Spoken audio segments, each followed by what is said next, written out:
The tourism portfolio held by Premier Dr. D. Orlando Smith was heavily focused on during his national broadcast earlier this week. Dr. Smith emphasized that the BVI's natural resources and beauty must also be given pride of place amid sustainable development.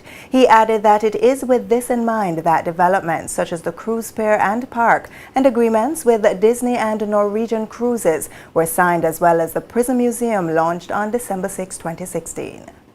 The tourism industry is one of two planks which continues to prop up the economy of the British Virgin Islands. In delivering his address to the nation on Tuesday, the Premier made it clear that while the diversification of the local tourism product is a priority, this will not be done at the expense of the environment. Young people in the BVI are also high on the agenda, with the creation of an expedited hospitality program to arm them with the necessary skills to secure employment in the tourism sector. But with all the grand plans to add value to the BVI's tourism chain, reliable airlift to the country remains a challenge. Dr. Smith says another air travel deal is in the works in addition to the controversial $7 million airlift agreement with BVI Airways. We have begun a program to subsidize connecting flights by one of our own companies from Antigua to make air access to the territory more convenient and affordable. We are continuing to move forward with plans to launch BVI Airways, which will for the first time in recent history offer direct flights from the U.S. mainland to the BVI. The Premier provided an update on several properties in which the government has intervened.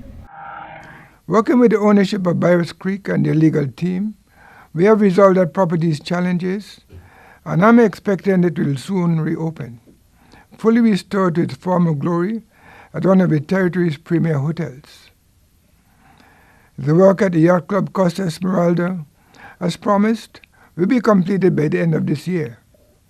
A new and expanded facility on Virgin Gorda will open in January of next year. The decision by Rosewood Little Dix to close for renovations earlier this year was a tough one, which obviously impacted the staff. However, we ensured that as many of them as possible were redeployed, and I'm pleased to report that work on the renovation is well underway. When Little Dix reopened in 2018 as a refurbished Rosewood property, one of the world's most esteemed high-end destination brands, it will truly reflect the best of the BVI. The tourism minister said the aim is to make all these developments work for the economy. We are therefore working hard to improve these amenities. For instance, in Rotong, we opened the Prism Museum just today, and as you would have observed, we are working hard to complete the improvements to Brandywine Beach. Visitors to our shores translate to opportunities for taxi and tour operators, our local businesses and restaurants, and it also improves the likelihood of these guests returning one day to hotels and resorts as overnight visitors.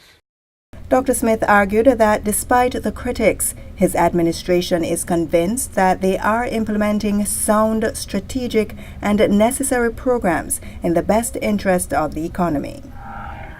Had we listened to the naysayers and declined to build a new cruise pier, or if we had shied away from taking on the difficult task of expanding the airport, or if we had neglected to bring to our shores more hotel developments, then today we'll be facing an uncertain future for the tourism sector